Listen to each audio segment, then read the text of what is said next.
ఈరోజు నేను ఉప్పు పిండి చూపెడుతున్నాను. దీనికి ఏం అవసరం ఉండదు. జీలకర్ర ఒకటి, జీలకర్ర వేగుతుంది. ఇది ఒక కప్పు బియ్యం నూక, వేపేసిన బియ్యం నూక.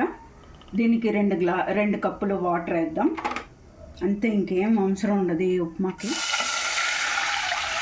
ఉప్పు పిండి, కొంచెం సాల్ట్, కొద్దిగా ఇంగువ. మరిగాక నూనె వేసేసుకోవటం.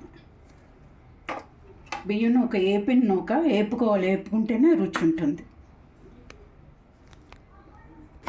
వాటర్ మరిగిపోయింది, నూక వేసేద్దాం. వేపుకోవాలి, నూక మట్టుకు వేపుకోండి.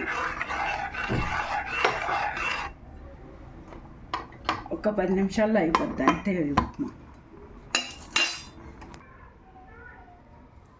అయిపోయింది. బియ్యం నూక ఉప్మా ఉడికినట్టు తెలియాలంటే ఇక్కడ చిల్లులాగా వస్తే ఉప్మా ఉడికిపోయినట్టే. చాలా ఈజీ ఈ ఉప్మా చేసుకోవటం. ఒకసారి ట్రై చేయండి, చాలా బాగుంటుంది. ఆవకాయ కానీ కందిపొడి కానీ వేసుకు తింటే చాలా సూపర్గా ఉంటుంది ఇది.